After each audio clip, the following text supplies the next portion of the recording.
think something important to consider in terms of having this resource center where you can really use it as a bit of a repository. But at the same time, I think it's the opportunity to play that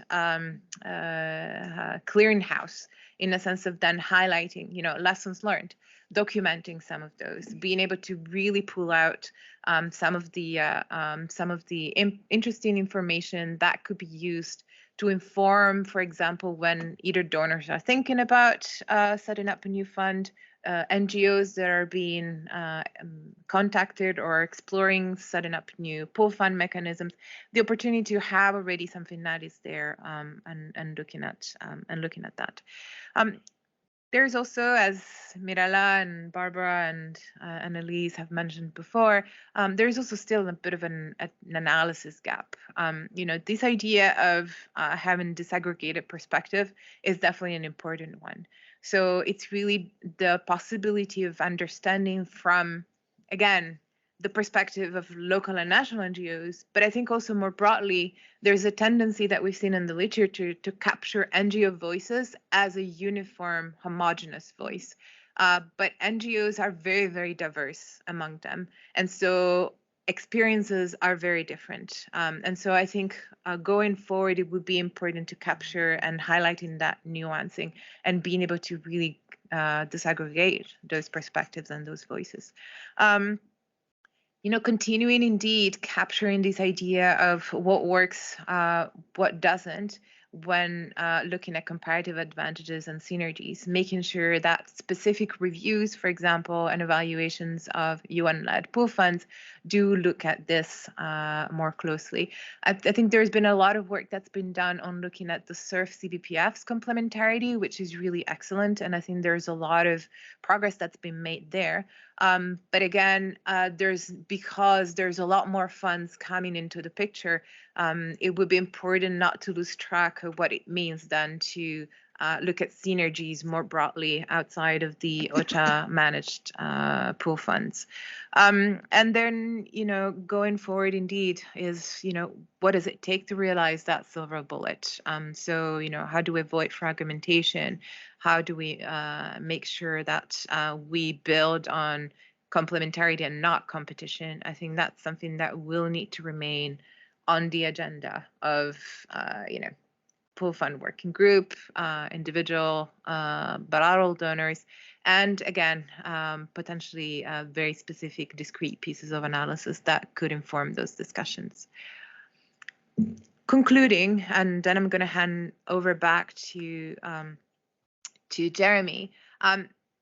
It basically, closing the circle, going back to what Barbara basically put almost as her main questions. From our analysis, we really see some of key questions that we would want to use for a discussion with all of you. And it's really, how do we make sure that pool funds make further inroads on some of these issues, specifically on localization? Is that a trend that you anticipate as well, that they may multiply? What are the risks? How can we avoid them? And then, what are the opportunities for synergies with new funds? And then, Jeremy, thank you. Excellent. Thank you, Elise and Marcia, for a comprehensive overview of the work. I think great to raise some of the key questions, or reinforce, I think, some of the questions that are on the table, some of which I think we would all agree are rhetorical, right? Should we think more creatively about how we ensure complementarity, how we expand the menu of options, replicate lessons learned in an effective way? Probably the answer there is yes, but how do we go about it? I think important to be thinking about. Should we enhance our ability to use the funds to promote and make effective use support of localization?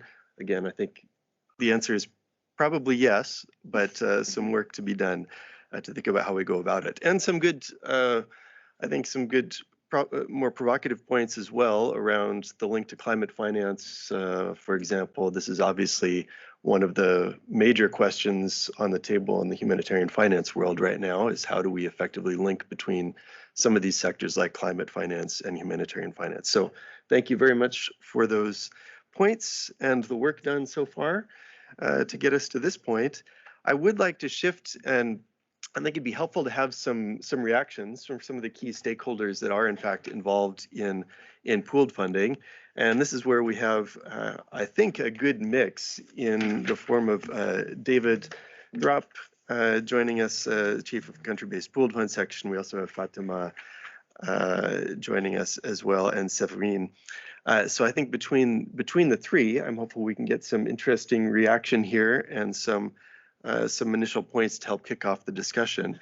First, David, I'd like to invite you from the perspective of OCHA and the country-based pooled funds. I think we've heard already some of the key points around the growth of the funds, the fact that they are, in fact, at the moment, the biggest mechanism when it comes to pooled funding globally.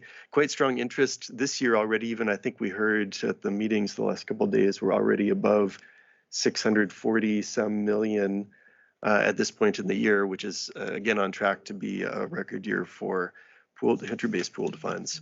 So from your perspective, what do you see as the main opportunities here to make the funds an even more effective tool for supporting humanitarian response? Over to you. Yeah, super. Thanks, Jeremy. If I may, I'd just like to start by offering an apology from Alice, my colleague who was on the agenda, but unfortunately is not able to attend, and just to thank everybody for giving me the opportunity. It's great to be with, I'm tempted to call ourselves friends. I should call ourselves professional colleagues. I think we challenge ourselves, but we're a good team. And it's great to be part of that. So thank you very much. We obviously welcome the report. I hope that's clear when I say obviously, and anything that can contribute to the improvement of what we're trying to do is welcome and useful. And as others have pointed out, in the current context of an increasingly resource-constrained environment, the arguments, I believe, and I think many of us believe that the basic arguments for pooled funds are more compelling than ever about the efficiencies, about the targeted use of the limited amount of money that we have, about the inclusive nature in which they operate, and so on and so forth. And we're very familiar with the arguments, but as others have said, we're not really seeing a dramatic change in the investment in the pooled fund. So anything we can do to make the case better, I think is very welcome. The review obviously contains many suggestions for further areas of research. We particularly picked up on three of them. We would, speaking as OCHA, we would find anything that can help us to better articulate the impact of what we're trying to do, or what we are doing. It's not what we're trying to do. I believe we are doing it, but we still have some difficulties in telling the story in a more convincing way. Again, the arguments are there. This is what we're doing. This is how the pooled funds work. But somehow there's something missing, I think, in the articulation of the impact. It's we've talked about that as the pooled fund working group, and there's work ongoing. But I think many individual entities as well as pooled funds struggle at that end of their discourse. So I think that would be one area that's of particular interest to us.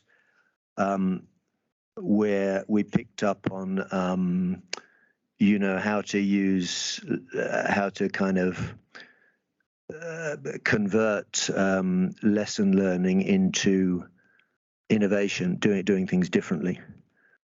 And obviously it is hard to, there's just this sense of urgency all the time. I think if you look at the 10, 15, 20-year history of the pooled funds, it's actually fantastic. There's been a huge amount of change, but the nature of our work and what we've committed ourselves to is that we're constantly with this sense of urgency, because there's too many needs and there's not enough money and we need to do things differently. So there's quite a drag, although there is change in that kind of more immediate, urgent way of thinking, there's quite a drag on actually making change. and innovating and doing things differently. So I think this is one of the suggested topics. So not related to any particular theme, but just more generally, how does one, as a system or as a pooled fund, how does one convert lesson learning into a practical application and innovation? And then the third one has already been mentioned by the colleagues, but we're very much interested in the point on taking AAP to scale. And all of you will know that's central to all of our agendas, but particularly for us in OCHA, and you'll have read the stuff that Martin is putting out, our USG very much. I think, what did we say? Not a priority, but just an obligation. Something we have to do better. So those are three, and I'll stop there. There are some that are. I would say more broad-ranging and somehow a little bit more difficult to see how they would be organised and feed in. But anyway, let me stop there. It's all very positive, but particularly those three we would like to pursue with any other interested parties. Thank you. Excellent, David. Thanks for those reflections, and I think well received, certainly in the form of the top priorities for OCHA coming out of this work. Points around needing to articulate impact, I think well received. Certainly the idea of being more open about data, being able to measure some of the impact more effectively, I think an important piece of carrying forward with pooled funding.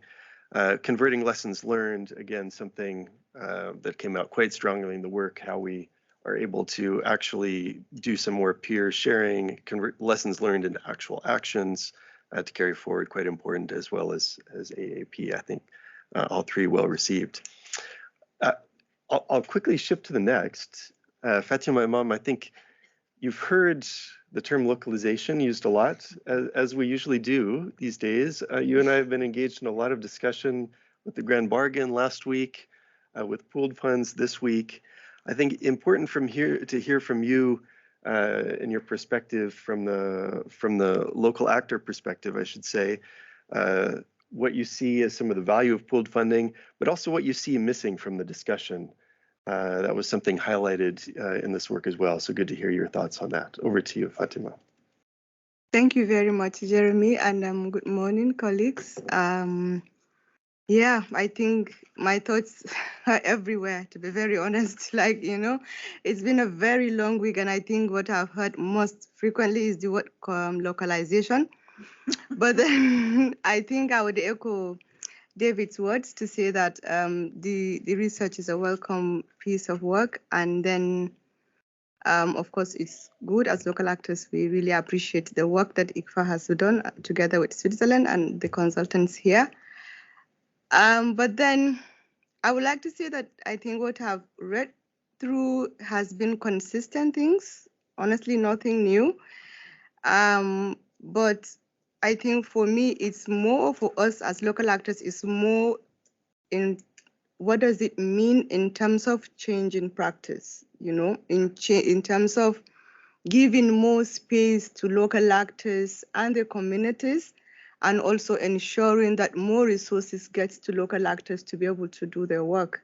So what does it mean in that aspect or in that respect?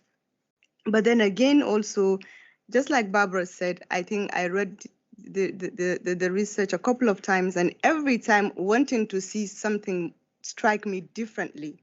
But then it's always this issue on the part that the local experience, is missing in the whole research, was really very striking. So how do we ensure that there is a lot of country level documenting and evidencing of the voices of local people? It's actually very, very important that we do that.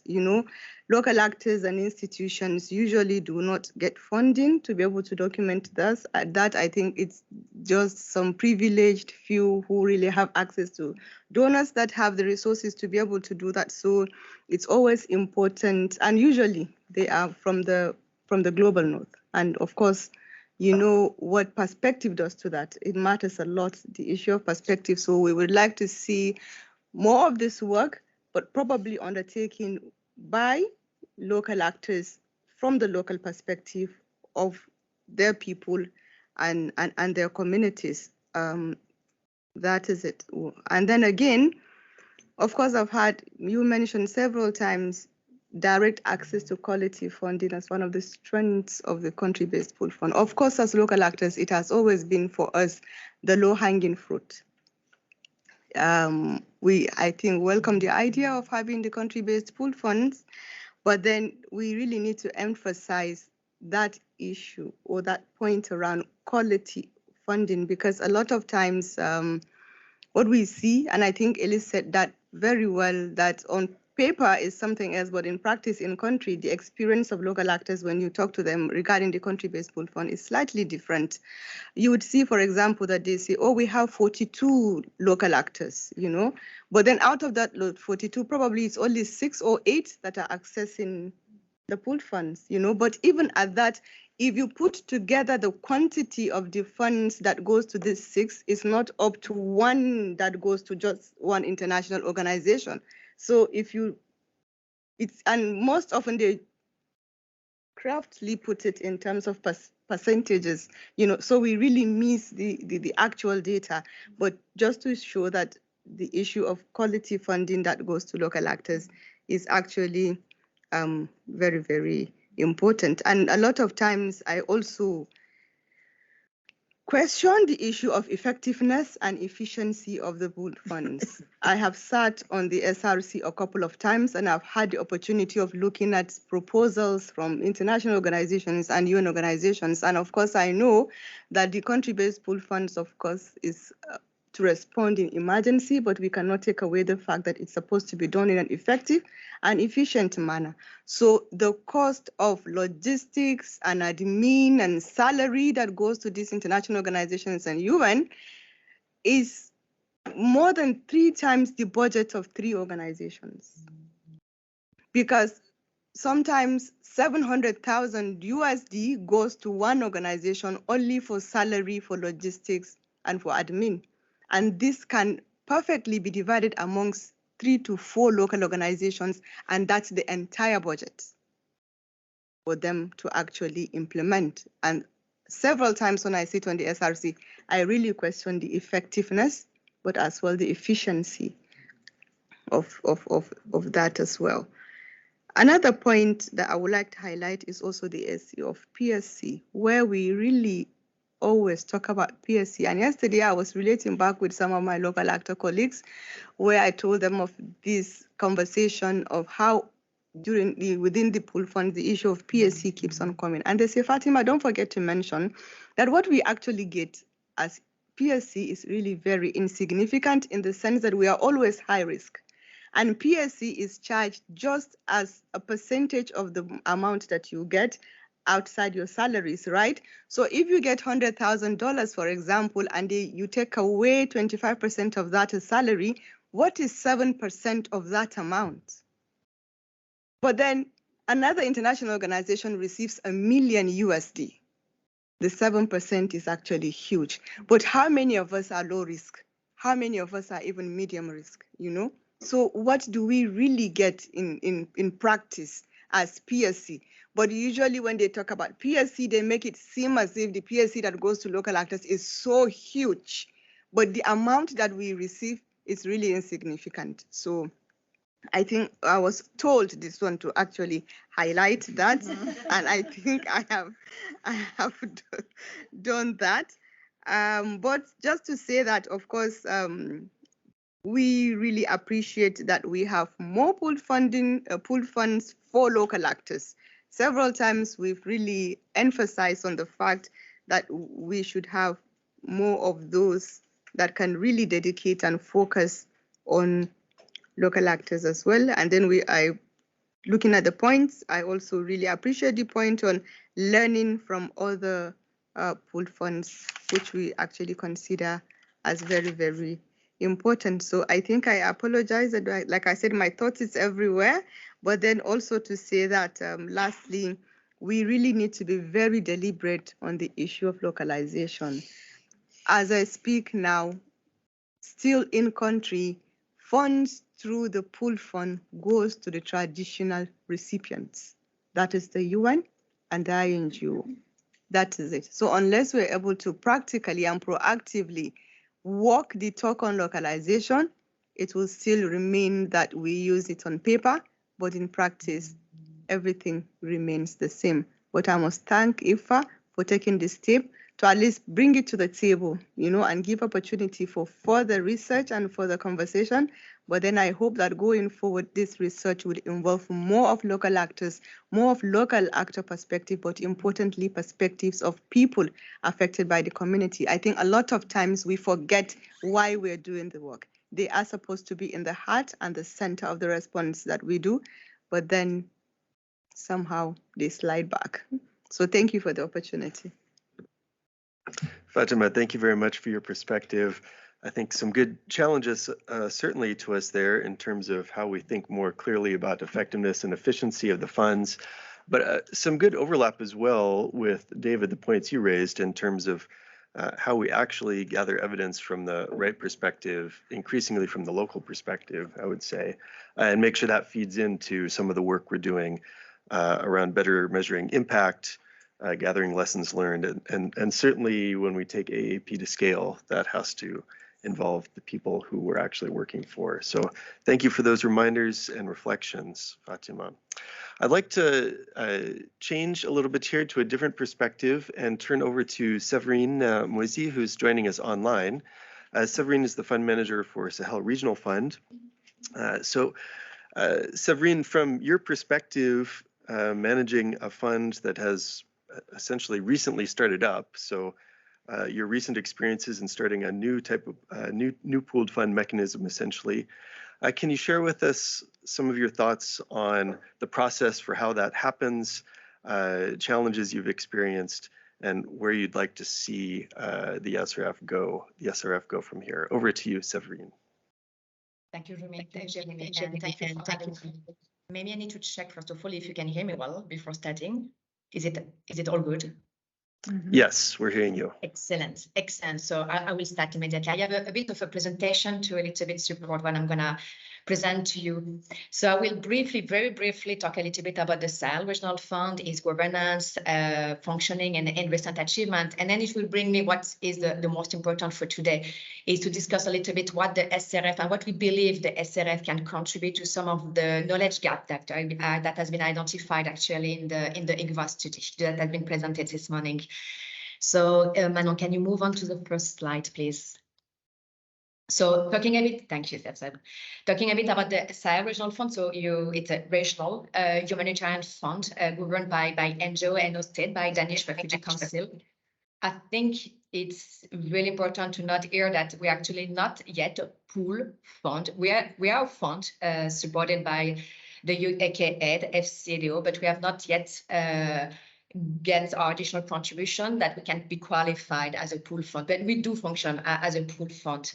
And some of the key things I want to highlight with this slide is we have been trying to look at all the literature during the design phase of the Sahel Regional Fund, and I may say the depository of the literature would have been there. It would have been certainly much easier for us to create and set up an efficient system, but we have been managing to look around and find all the piece of work that was available.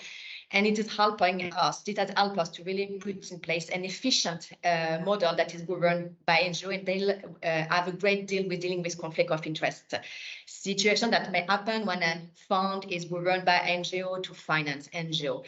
So there's certainly something here that the SRF can offer in terms of sharing a lesson, is how we actually deal with conflict of interest situation in the board proceeding and the project selection of project. One of the things I want to highlight here is the fact that the SRF governance and an operation model has been actually developed looking at the situation in Sahel. Of course, it's not just a governance system. We want just to make sure we are tackling some of the issues that we have been observing in the Sahel, and we believe that having really a regional perspective will help us to address some of the driver of this regional crisis. We know all in Sahel the situation has been deteriorating over the 5 years the past 5 years, and unfortunately the situation is getting more and more protracted. So it was really important for us to look at this issue and how we can address basic needs that are driven by conflict, violence, climate change, and in general human rights and international human rights, humanitarian law issue violation. So what we have been really focusing on is quality funding and localization are the key enablers. These ones are not new to you. They have been discussed at length during the Grand Bargain, and they are really at the core of what we want to achieve with the Sahel Regional Fund. So they will be also the key enabler for us to be able to do the work we're thinking to do. So what we are trying to achieve here is to actually model best practice collectively with the NGO that are partner of the SRF, as it provides longer term funding, flexible funding, and more predictable financing for the NGO that operate on the ground. And the objective is really to target as much as possible of the basic, acute basic needs, and to ensure in the meantime we can build the capacity of the national and local actors. We tend to talk about local actors all the time, but we also need it, and I will reflect on what has been saying Fatima. There is a lot of diversity in the national actors, and we need to take the habit to discuss about the national, medium, and local actors, because there is a great level of difference in what we can achieve all together. So we can move to the next slide. I will not dive in here, but all this background has helped us to tackle some of the different thematics that has been already raised in the ICVA report. So we are really looking at working at which location. We are also looking, because of the longer term funding, working on adapting to climate change. We are looking at how we can also work on the nexus. Having long-term funding give us more opportunity to work on the nexus and see how we can really contribute here. We are looking a lot of operational research as well to contribute to shift the dial of the response on the ground and help the NGO to do a work of a better quality. The localization is very cross-cutting in our work. As long as we are working with multi-country consortia, we have a lot of partners with us, and we'll talk a little bit more about the localization agenda afterwards. We can move on to the next slide. You can actually find more information on the strategic principle and strategic direction of the SRF on the website. I want to discuss more about the added value. We have been talking a lot about the crossroad and to avoid the different financing models to compete each other. It has been really important for us how we were thinking from the beginning at the design stage, where the SRF will have an added value in the Sahel. So that has been really the roadmap for us to design and then to operationalize the funds.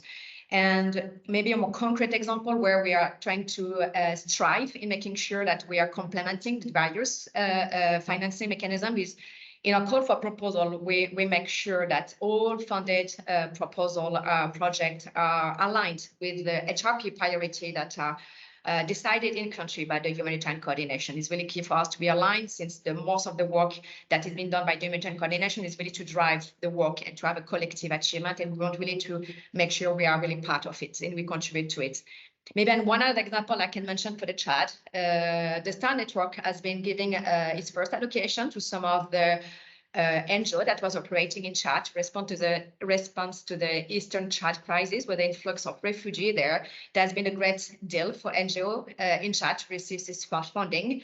And the SRS has been in position as well, just after the START network, after the first window of 45 days, to give another allocation to the SRF partner to continue to contribute to the response in Eastern Chad. That was really key, because NGO were really struggling to access direct funding, and although they were already there on the ground, they were really struggling to what they need to do in terms of responding the life-saving needs.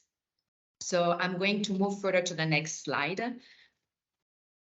So you have a snapshot here of what look the governance system. Again, there's more information on our website on what is the governance system, the proceedings, etc., and how the whole system works. So you can find information there. I already mentioned that we're working on a collective governance and making sure that we prevent conflict of interest to happen within the proceedings and the governance setup. So it has been really important for us. One thing that has been obviously important for us is to make sure that the national actors are at the table of the board.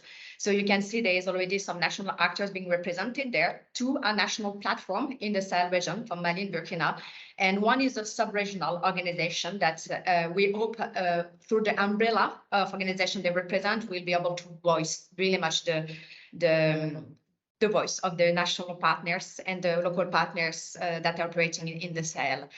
So what has been key also for us is to play power balance. It's very important. So all stakeholders are represented there, international NGO, national NGO, and our donor and future donor, of course, that will contribute to the fund. And it has been working really well. So far we have been, all decision has been actually taken by consensus. You may be surprised.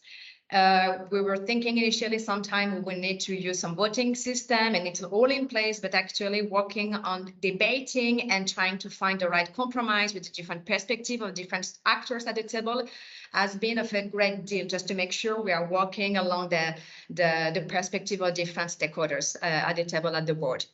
So I will move on to the next slide. On the key achievement, and I have just some few words to say here. We have already allocated the 98% of funding that we have received from the UK aid. Now we are already working on our next phase. But what I want to say here, the key figure is we have been trying to strive as much. There were not direct funding yet available for the national NGO, but I'm going to say more about this in the development of the fund. We made sure that the national NGO that will be part of the multi-country consortium will be receiving a great amount of funding, and we made sure that they would be receiving their 7% as proportionate to their budget portion. It was actually an eligibility criteria for the Sahel Regional Fund, just to make sure the national actors will get the 7% and say the unrestricted funding that they really need to access to work on their system and organizational development. So it has been done and will now continue to move forward. The objective for the next phase, and Manon, you can move to the next slide. We're already working on the next phase. In the meantime, we are monitoring and evaluating the project on the ground. We're already working on developing the funding window that will be directly dedicated to the national actors. So there will not be further intermediary here. And how we want to do so, we want to work on different funding windows that will complement each other. We know some actors will not necessarily have the opportunity to access direct funding, maybe in the medium term. So they will still have an opportunity to work with under the lead of really big consortia. There will be still an opportunity for mutual learning there, but we want to work progressively to really develop this funding window together with the national actors. We are actually in the phase to develop a localization strategy together with them.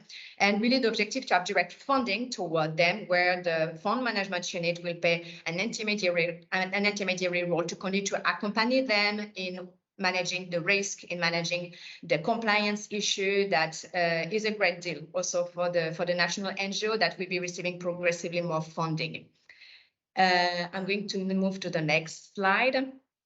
Here are the key information I want to share, where I think, based on the background I presented to you, I think, and the board thinks that we can contribute a lot for the future discussion on the pool fund setup, complementarity, and where the knowledge gap are. One of the first things I mentioned is this participative process for the localization strategy. We want us to make sure the national and local actors do inform the strategy, and we want them to contribute to managing the risk they will be facing as well along us when they will be receiving more and more funding. So it's really key things for the NGO that they are really welcoming funding, but they want really us to support them in dealing with the risk, financial, fiduciary risk that they may have to deal with because of essentially compliance issue. Obviously, I'm not talking about fraud or corruption issue here. We have to zero tolerance here, and we are really talking about risk related to compliance, safety, security risks that are really related to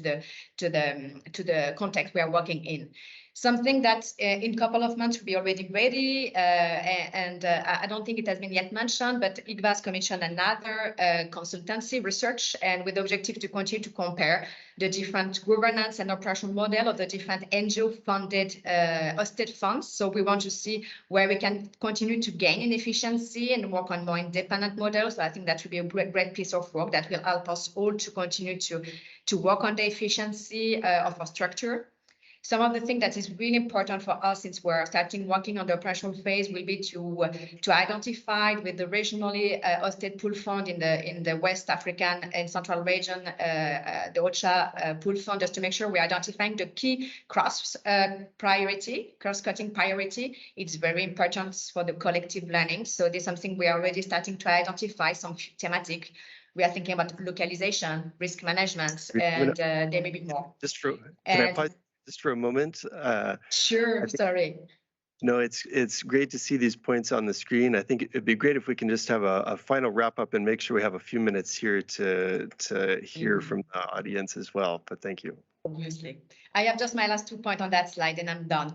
So one of the things that we have been talking a lot is efficiency and impact. So we have actually developed a framework, a meal and value for money framework. So we'll be in position, midterm review toward the final implementation of the project to really form evidence on how the SRF can bring up a higher quality. And we'll be looking very much at outcome level change here, looking at better value for money and how the flexibility of funding can strengthen accountability towards affected people. And the last point I want to make is related to risk sharing discussion. I think it's also really a great, an important discussion that we need to look at, especially related to the localization agenda, to avoid to continue just to transfer the risk down and even donor to our local partner, national partners. So we want really to engage within the board and beyond in risk sharing discussion, just to make sure that we can develop, build together with the donors, with our national partners, an acceptable model where we can share the risk, just to make sure we can continue to work and grow and reach a higher quality of work. So I will stop here. Thank you very much. Sorry if I've been a bit too long. That's okay. Excellent. Thank you, Séverine, for a comprehensive overview of where you are with Sahel Regional Fund.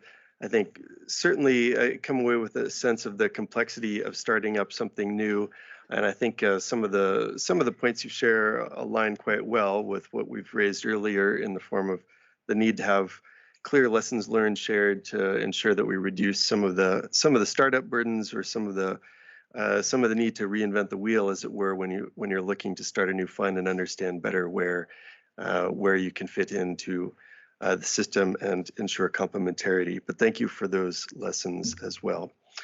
I think with that, we have a few minutes remaining. It would be great to open up more to the room, see if there's any comments, reactions. We have a little bit of time to make that happen. So I would encourage you to share if you have any points you'd like to raise, either reaction to what's been said so far or a question. Feel free to come in. I think if you raise your hand, we can call on you. If you're online, feel free to add in the chat and we're tracking there as well. Yes, Manisha, please. Thanks very much, and thanks for the study and the presentations. My name is Manisha Thomas. I'm the part-time Geneva representative for the Women's Refugee Commission, and I'm a consultant as well. I kind of noticed in the study, and I think it comes a little bit back also to some of the points that were raised by Fatima, in terms of the lack of kind of focus on the personalities of fund managers. And I think that, for me, also in conversations that we've had in the GBV area of responsibility about how local organizations have or have not been able to access pooled funds, a lot of times it depends on the personality of the fund manager or those who are in the working group. And I think, you know, the ability of local organizations to be able to speak out, frankly, is not always there given some of the pushback that can occur. And I think it varies very much depending on kind of the personalities of the fund managers and others in that working group. So I'm wondering if in the review you found anything around that. And in the study that I did with NRC, it was one of the recommendations is that we don't really have a clear pathway for fund managers. It's sort of a thing that people fall into. But yes, you need a lot of those technical skills, but a lot of it is also about the soft skills of dealing with people and just being kind and not using your power to put people down. So I'm just wondering if you came across that in the review at all. Thanks. Excellent. Thank you, Manisha. I'll take a couple of here to make sure. Okay, first, yes, and then Tim. Please, Ingrid, go ahead. Hi, everyone. I'm Ingrid from the Norwegian mission here in Geneva. Good morning. This has been a very interesting exchange. I would just like to perhaps start with what ICVA said was the purpose of this particular evaluation report and literature study. It's to sort of to point in the direction for your future research and advocacy. And that will be my question to you. And I'll circle back to that. So what are the conclusions that you want to put and where will you, go forward in your particular advocacy on this? Because it seems to me you're concluding that funds actually are a good avenue, and we want to continue to make sure that they're appealing. Barbara told us yesterday that one of the, particular objectives of the Swiss chairmanship of the pool fund working group had been to increase the number of donors, which we've seen is difficult. So we have a situation where the volume of contributions to pooled funds has never been higher. I mean, let's face it, we're talking now about the relative percentage, which is perhaps not that high, but the volume has never been higher. We passed the $1 billion mark, so we should sort of say that's a criteria of success. At the same time, you have a proliferation of a lot of other funds. Many of them are thematic funds. And you have a situation then where the same donors are contributing to the CBPFs and setting up a lot of other funds.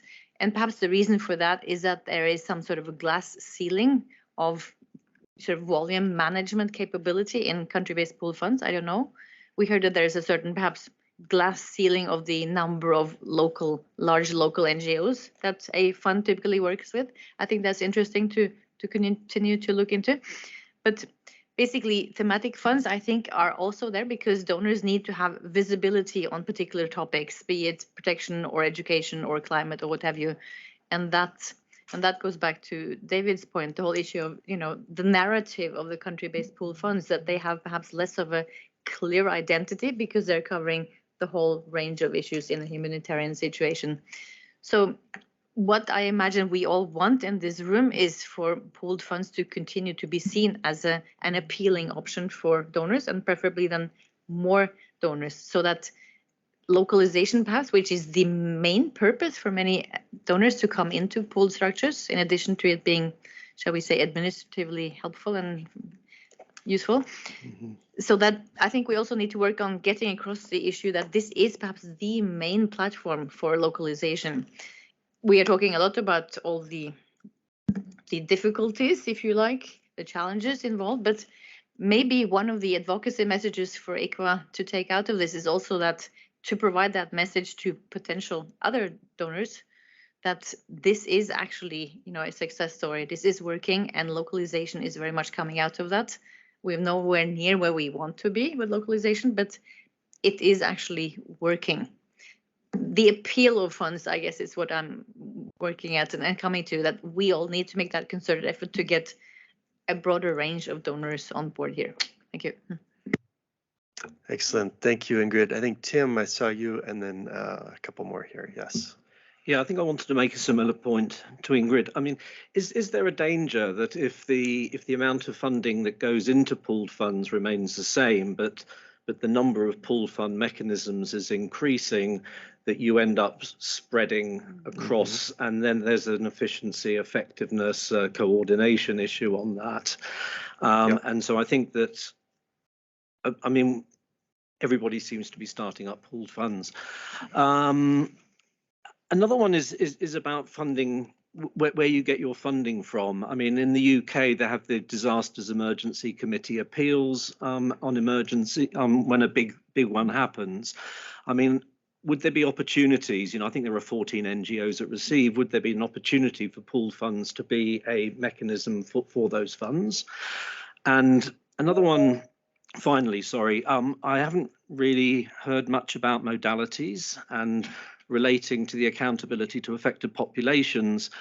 Could there be some sort of a target of cash transfers within pooled fund mechanisms? Because I think, it's driving localization, but it could be driving other agendas. And for me, could there be a target of 40–50% of modalities is cash transfers? I think that would be an interesting one. Thank you. Thank you, Tim, for those contributions. I know we're running quickly out of time, so I'm going to go through just a couple. I would like to, I see Richard has raised a hand online. I think you were actually on before a couple in the room. So Richard, over to you, and then I have a couple more in the room here. Richard? Hi all, thank you. Sorry, and I'll be very quick, and sorry to not have my video on. I'm just on the move between different places. Thanks very much. Great to hear from the presenters. Severine, great to be showcasing the work that you're doing with the UK and the Sahel, so thank you for that, but thank you to everyone. On the report itself, just a quick thought. I thought it was great. If I had to kind of look for one area where we can kind of push on even further, I think it's in drawing on a wider range of sources. Perhaps one of the objectives of the paper is to kind of note that there's a lot of literature on country-based pooled funds, and that existing kind of paperwork, reviews, etc., doesn't focus on local voices.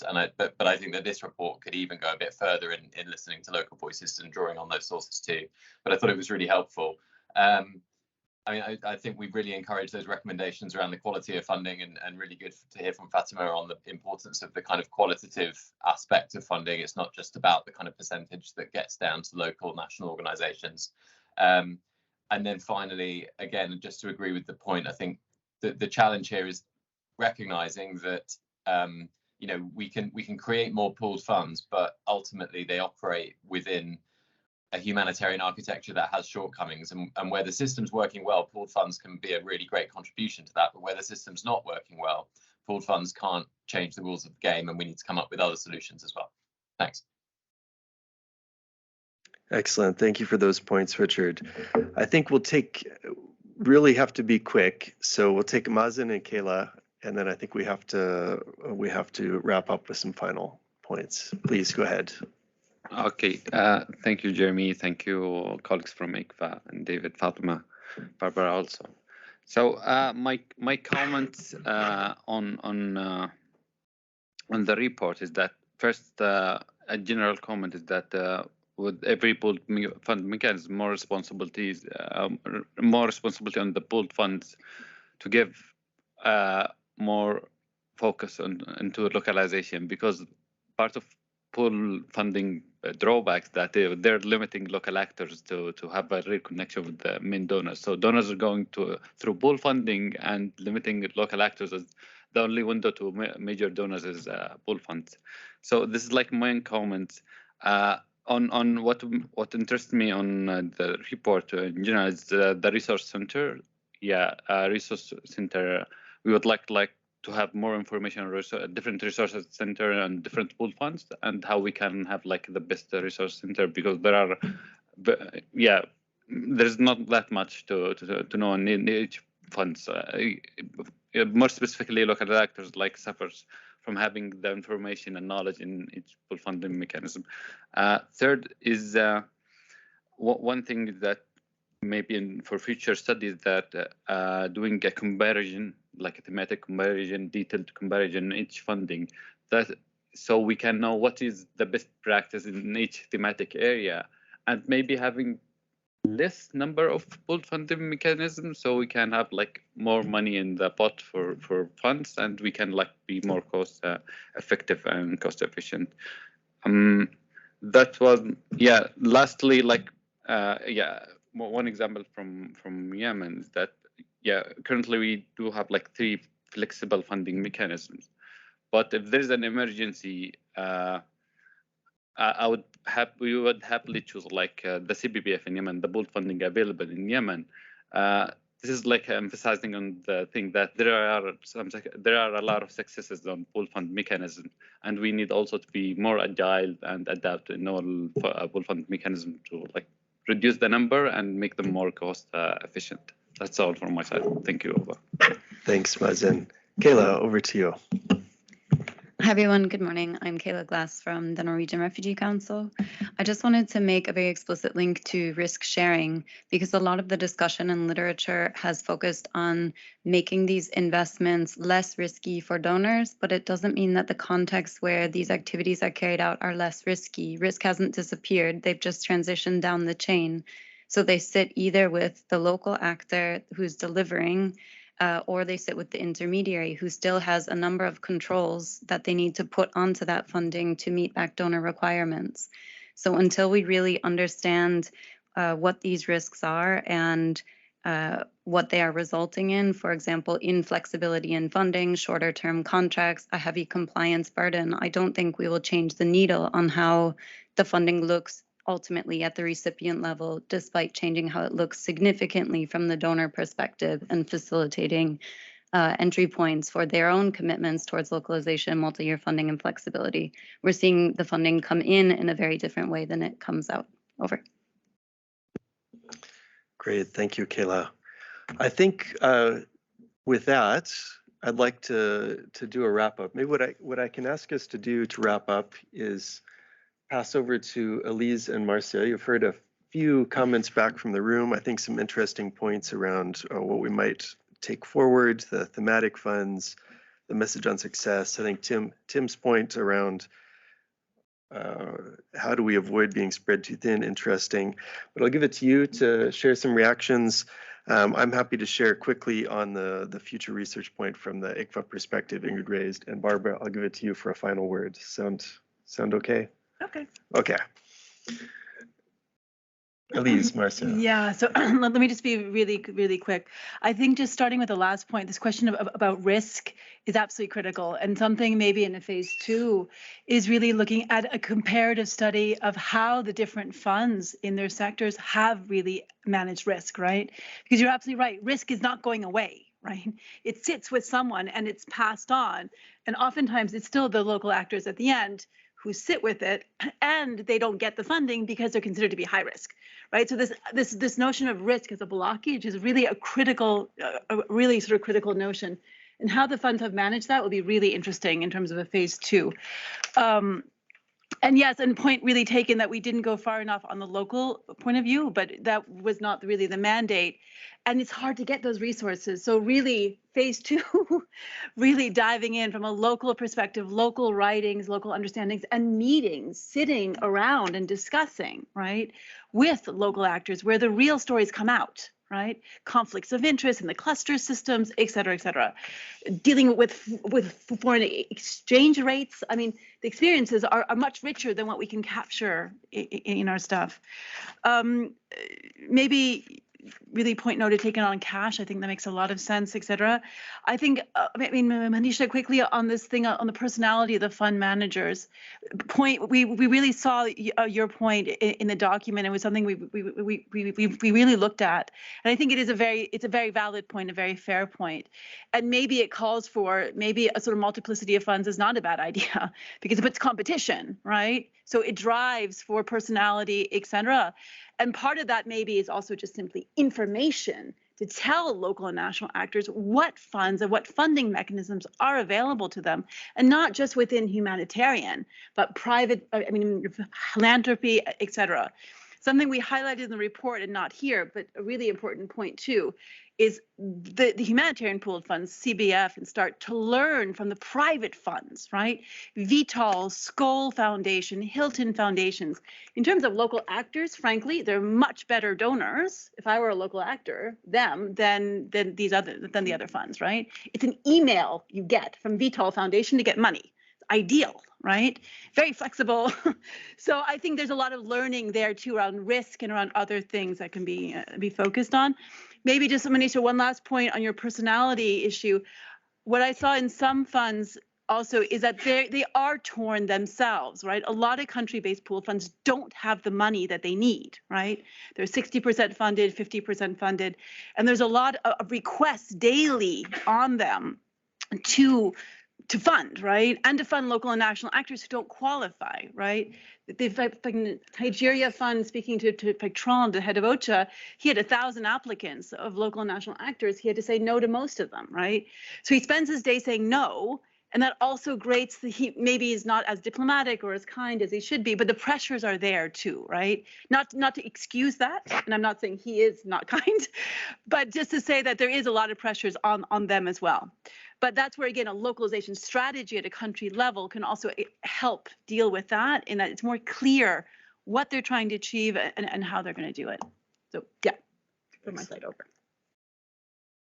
No, just wanted to add just one quick thing, because one of the recommendations in terms of research is really encompassing some of those points that both you, Kayla, and Manisha made in terms of, basically, in terms of the personality, it was really only your research, Manisha, that pointed to that. So there is a bit of a gap there. But what we were thinking is looking in terms of, okay, from a leadership perspective, also pulling out lessons learned in terms of how, what's working, what's not working in terms of, for example, local electional actors participating and contributing to advisory board discussions and representing others.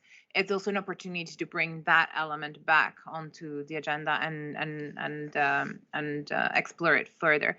And the same for the role of intermediaries and the question of the chain of risks. Is really disaggregating the perspectives from NGOs also allows to understand what role NGOs play, different roles they play within the different pool funds. And yeah, on AEP and cash, really interesting point on the modality. I think it's part of that whole question in terms of looking at, okay, what has worked, what are the lessons learned, and how can we replicate to scale? Are there things missing?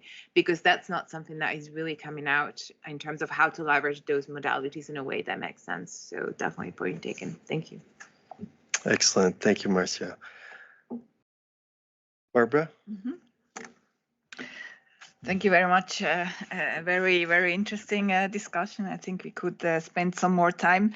But what I really am convinced about is that more analysis, more studies are needed. And as I already said, and as we all agree, this time the voices from local actors have to be included. But I would like to add a layer of complexity to the topic, because this study has only looked at the humanitarian pooled funds, and we talked a little bit about thematic funds, but I think I'm coming from a Nexus organization, and a future study should also look at analysis that have been undertaken in the development world and learn from them. I here have, for example, one study that has been done, which is called the role of UN pooled financing mechanism to deliver the 2030 agenda. I think there is more knowledge out there that can be used, because at the end, you know, on the ground, the local organizations, most of them don't consider them as humanitarian or development organizations. So I think we should also tap into that potential and have a look at what are the lessons learned from those funds. Thank you. To be continued.